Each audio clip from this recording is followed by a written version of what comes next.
अध्याय 18 मोक्ष संन्यास योग. गीतेचा निष्कर्ष, त्यागाची पूर्णता. अर्जुन म्हणाला, हे महाबाहो ऋषिकेश, हे केशी निसूदन, मला त्याग आणि संन्यासाचे तत्व जाणण्याची इच्छा आहे. श्री भगवान म्हणाले, भौतिक इच्छांवर आधारलेल्या कर्मांच्या त्यागाला विद्वजन संन्यास असे म्हणतात आणि सर्व कार्यांच्या फलाचा त्याग करण्याला बुद्धिमान लोक त्याग असे म्हणतात. काही विद्वजन घोषित करतात की सर्व प्रकारच्या सकाम कर्मांना दोषपूर्ण समजून त्यागले पाहिजे, परंतु इतर विचारवंतांचे असे म्हणणे आहे की यज्ञ, दान, तप अशा कर्मांचा कधीही त्याग करू नये. हे भरत श्रेष्ठ, आता त्यागाबद्दलचा माझा निर्णय ऐक. हे नरशार्दूल, शास्त्रामध्ये 3 प्रकारच्या त्यागांचे वर्णन केलेले आहे. यज्ञ, दान, तप या स्वरूपाच्या कर्मांचा त्याग करू नये. ती कर्मे केलीच पाहिजेत. यज्ञ, दान आणि तप ही तर महात्म्यांना देखील पवित्र करतात. ही सर्व कर्मे कोणत्याही प्रकारची आसक्ती किंवा फलाच्या अपेक्षेविना केली पाहिजेत. हे पार्थ, ही कर्मे कर्तव्य बुद्धीने केली पाहिजेत. हे माझे अंतिम मत आहे. नियत कर्मांचा त्याग कधीही करू नये. मोहवश होऊन जर मनुष्याने आपल्या नियत कर्मांचा त्याग केला तर त्या त्यागाला तामसिक त्याग असे म्हटले जाते. जो मनुष्य नियत कर्मांना कष्टप्रद समजून किंवा ते शरीराला क्लेश देतील या भीतीने त्यांचा त्याग करतो, त्याच्याबद्दल असे म्हटले जाते की त्याने रजोगुणात त्याग केला आहे. असे कार्य कधीही त्यागाच्या उन्नतीच्या दिशेने नेत नसते. हे अर्जुन, ज्यावेळी मनुष्य नियत कर्म करायलाच हवे म्हणून करतो आणि सर्व प्रकारची भौतिक संगत आणि फलाची आसक्ती सोडून देतो, त्यावेळी त्याचा त्याग सात्विक समजला जातो. सत्वगुणात स्थित असलेला बुद्धिमान त्यागी अशुभ कर्मांचा द्वेष करीत नाही अथवा शुभ कर्मात आसक्त राहत नाही. अशा बुद्धिमान त्यागी मनुष्याला कर्माविषयी काहीच संशय नसतात. देहधारी जीवांना सर्व कर्मांचा त्याग करणे खरोखर शक्य नाही, परंतु जो कर्मफलाचा त्याग करतो तोच खरा त्यागी होय. जो त्यागी नाही त्याला मृत्यूनंतर इष्ट, अनिष्ट व मिश्र असे 3 प्रकारचे कर्मफल प्राप्त होते. परंतु जे संन्यासाश्रमात आहेत त्यांना कर्मफलाचे सुख अथवा दुःख भोगावे लागत नाही. हे महाबाहो अर्जुन, वेदांतानुसार सर्व कर्मांच्या सिद्धीची 5 कारणे असतात. ती कारणे माझ्याकडून समजून घे.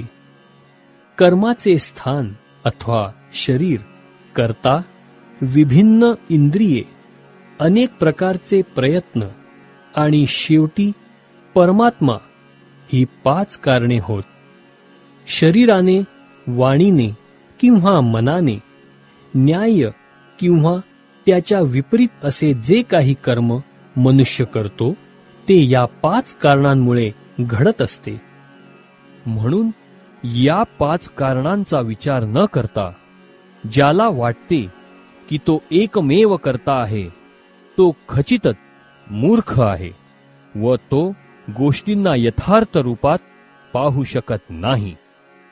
जो मिथ्या अहंकाराने प्रेरित नाही, ज्याची बुद्धी बंधनात सापडलेली नाही, तो जगातील मनुष्यांना मारून देखील मारेकरी होत नाही. तसेच तो कर्माने बांधलाही जात नाही. ज्ञान, ज्ञेय आणि ज्ञाता ही 3 कर्माला प्रेरणा देणारी कारणे होत. इंद्रिये कर्म आणि कर्ता हे 3 कर्माचे घटक आहेत. प्रकृतीच्या 3 गुणांना अनुसरून ज्ञान, कर्म आणि कर्ता यांचे 3 प्रकार आहेत. ते प्रकार आता माझ्याकडून ऐक. ज्या ज्ञानामुळे अनंत रूपात विभाजित असलेल्या सर्व जीवांमध्ये एकच अविभक्त आध्यात्मिक स्वभाव दिसून येतो, त्या ज्ञानाला तू सात्विक समज. ज्या ज्ञानामुळे एखादा मनुष्य विभिन्न शरीरात भिन्न भिन्न प्रकारचा जीव पाहतो, ते ज्ञान राजस होय असे जाण.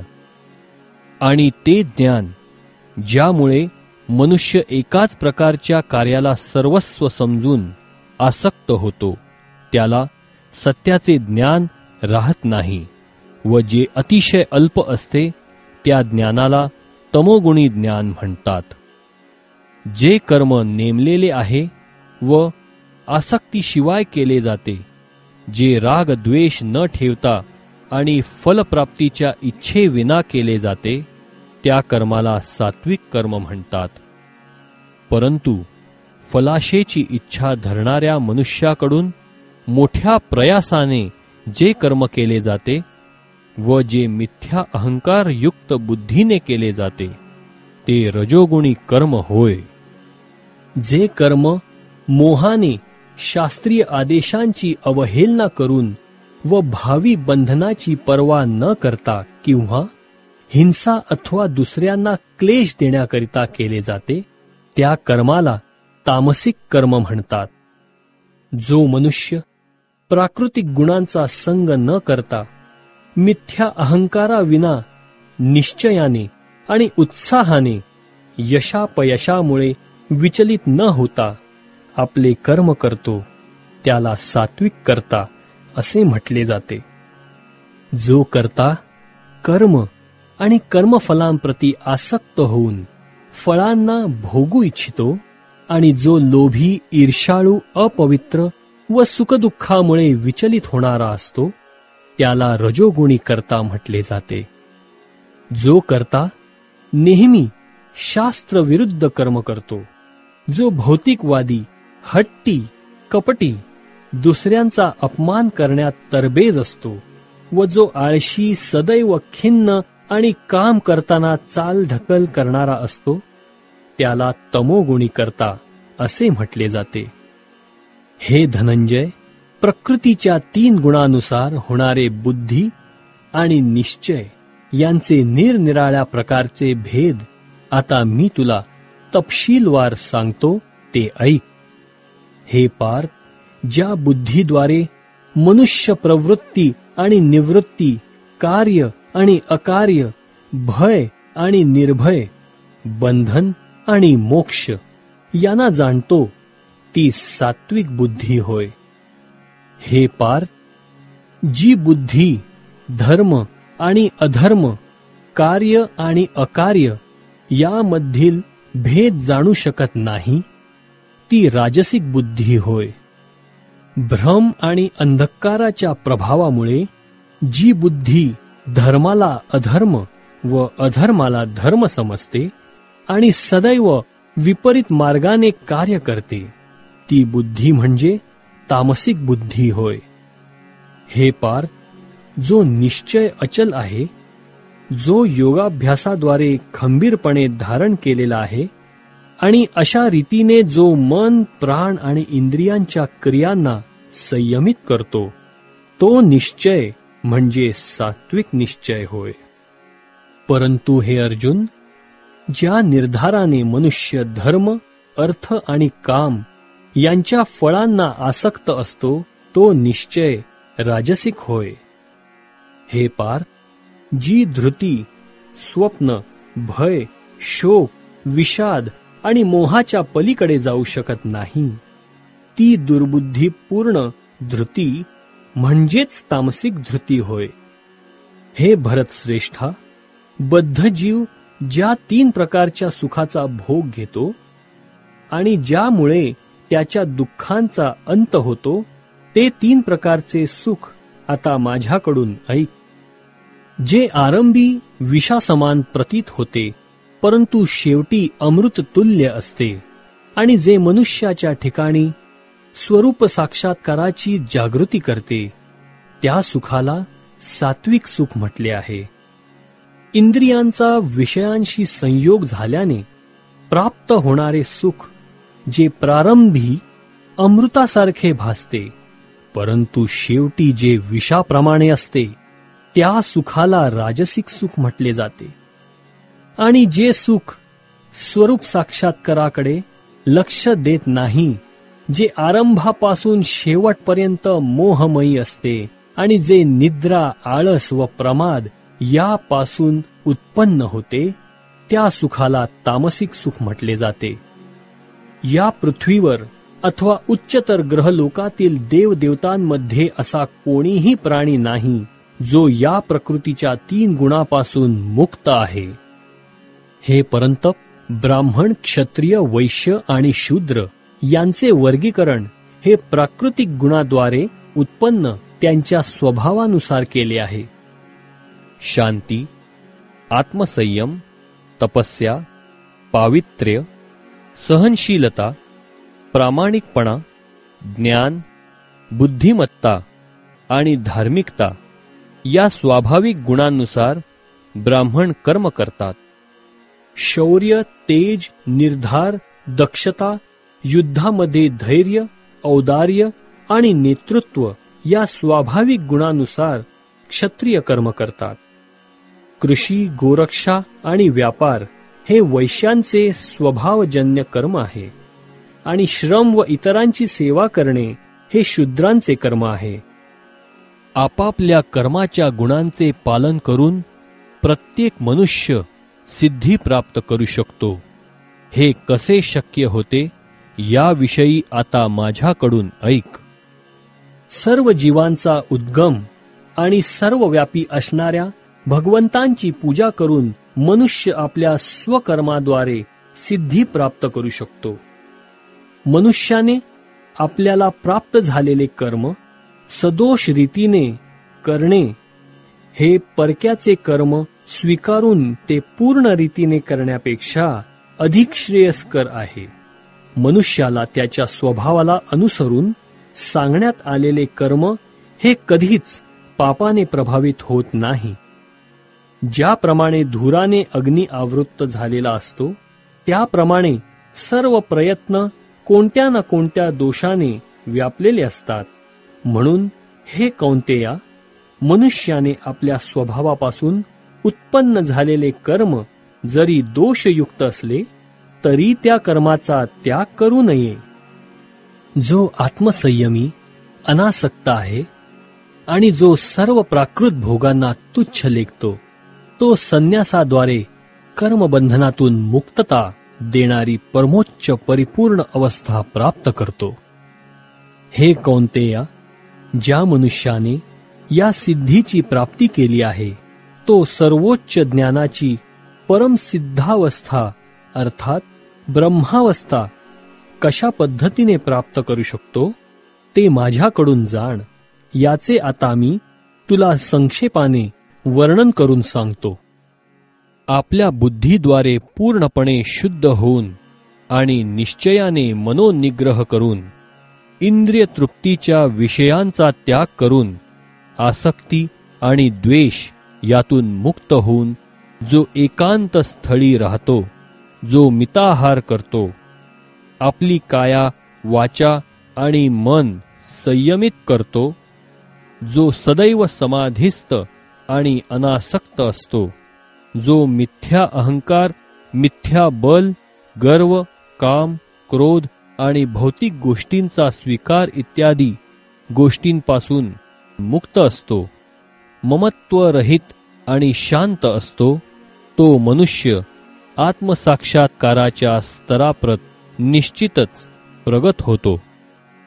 याप्रमाणे ब्रह्मभूत अवस्था प्राप्त झालेल्या मनुष्याला तात्काळ परब्रह्माचा साक्षात्कार होतो आणि तो पूर्णपणे आनंदी होतो. तो कधीही शोक करीत नाही आणि कशाची आकांक्षाही करीत नाही. तो सर्व प्राणी मात्रांच्या ठिकाणी समभाव ठेवतो. अशा अवस्थेमध्ये त्याला माझ्या विशुद्ध भक्तीची प्राप्ती होते. मनुष्य मला माझ्या पुरुषोत्तम भगवान या यथार्थ स्वरूपात केवळ भक्तीद्वारेच जाणू शकतो. अशा भक्तीद्वारे मनुष्य जेव्हा माझ्या भावनेने पूर्णपणे युक्त होतो तेव्हा तो भगवत धामात प्रवेश करू शकतो. माझा शुद्ध भक्त जरी सर्व प्रकारची कर्मे करीत असला तरी माझ्या आश्रयाखाली माझ्या कृपेने त्याला शाश्वत आणि अविनाशी धामाची प्राप्ती होते. सर्व कर्मांमध्ये माझाच आश्रय घे आणि सदैव माझ्या संरक्षणाखाली कर्म कर. अशा भक्तियोगामध्ये पूर्णतया माझ्या भावनेने युक्त हो. जर तू माझ्या भावनेने युक्त झालास तर माझ्या कृपेने तू बद्ध जीवनातील सर्व संकटे पार करशील. तथापि जर तू अशा भावनेमध्ये कर्म न करता व अहंकाराने माझे न ऐकता कर्म केलेस तर नाश पावशील. जर तू माझ्या निर्देशानुसार कर्म केले नाहीस व युद्ध केले नाहीस तर तू मार्गभ्रष्ट होशील. तुझा स्वभावच तुला युद्धात भाग घेण्यास प्रवृत्त करील. मोहवश होऊन माझ्या आज्ञेनुसार कर्म करण्याचे आता तू नाकारीत आहेस. परंतु हे कौंतेया, तुझ्या स्वभावजन्य कर्मामुळे तू तेच कार्य करशील. हे अर्जुन, परमेश्वर प्रत्येक जीवाच्या हृदयात स्थित आहे आणि तो सर्व जीवांचे भ्रमण निर्देशित करीत आहे. हे सर्व जीव मायेने बनविलेल्या यंत्रावर आरूढ आहेत. हे भारता, पूर्णपणे त्याला शरण जा. त्याच्या कृपेने तुला दिव्य शांती आणि सनातन परमधामाची प्राप्ती होईल. याप्रमाणे मी तुला अत्याधिक गुह्य ज्ञान सांगितलेले आहे. याचा पूर्ण विचार कर आणि तुझ्या इच्छेस जे येईल ते कर. तू माझा अतिशय प्रिय सखा असल्यामुळे मी तुला सर्व ज्ञानामधील अत्यधिक गुह्यतर असे परमश्रेष्ठ वचन सांगतो. हे तुझ्या हितार्थ आहे म्हणून ते माझ्याकडून ऐक. सदैव माझे चिंतन कर, माझा भक्त हो, माझे पूजन कर आणि मलाच नमस्कार कर. याप्रमाणे निश्चितपणे तू मला प्राप्त होशील. मी तुला हे प्रतिज्ञेने सांगतो, कारण तू माझा अत्यंत प्रिय सखा आहेस. सर्व प्रकारच्या धर्मांचा त्याग कर आणि केवळ मलाच शरण ये. मी तुला सर्व पापांपासून मुक्त करेन. तू भयभीत होऊ नकोस. जो तप करीत नाही, जो भक्त नाही, भक्तीमध्ये संलग्न नाही, तसेच जो माझा द्वेष करतो, त्याला हे परम गुह्य ज्ञान कधीही सांगू नये. जो मनुष्य भक्तांना हे परम गुह्य रहस्य सांगेल त्याला निश्चितपणे शुद्ध भक्ती प्राप्त होईल व अखेरीस तो माझ्याकडे परत येईल. यात मुळीच संशय नाही. त्याच्यापेक्षा मला अधिक प्रिय असा कोणीही सेवक या जगामध्ये नाही. तसेच त्याच्यापेक्षा अधिक प्रिय असा कोणी होणारही नाही. आणि मी असे घोषित करतो की जो कोणी आपल्या या पवित्र संवादाचे अध्ययन करतो तो आपल्या बुद्धीद्वारे माझे पूजन करतो. आणि जो मनुष्य श्रद्धेने व द्वेष न करता श्रवण करतो तो सर्व पापांतून मुक्त होतो आणि पुण्यवान लोक जेथे वास करतात त्या शुभ लोकांची तो प्राप्ती करतो. हे पार्थ, हे धनंजय, तू हे एकाग्र चित्ताने श्रवण केलेस का? आणि तुझा मोह आणि अज्ञान आता नष्ट झाले का? अर्जुन म्हणाला, हे कृष्ण, हे अच्युत, माझा मोह आता नष्ट झाला आहे. तुमच्या कृपेने मला माझी स्मृती पुन्हा प्राप्त झाली आहे. मी आता दृढ आणि संशय मुक्त झालो आहे आणि तुमच्या आज्ञेनुसार मी कर्म करण्यास तयार आहे.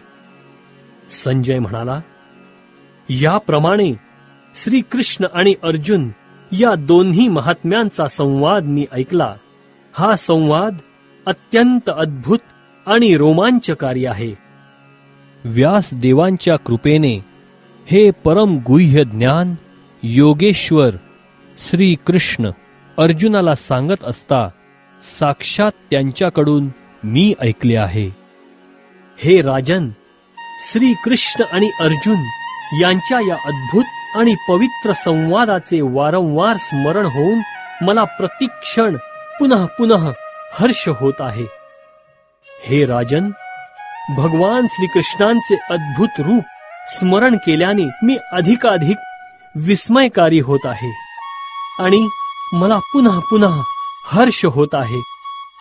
जेथे योगेश्वर कृष्ण आणि महान धनुर्धर अर्जुन आहेत, तेथे निश्चितच ऐश्वर्य, विजय, असामान्य सामर्थ्य आणि नीती आहे. हे माझे मत आहे.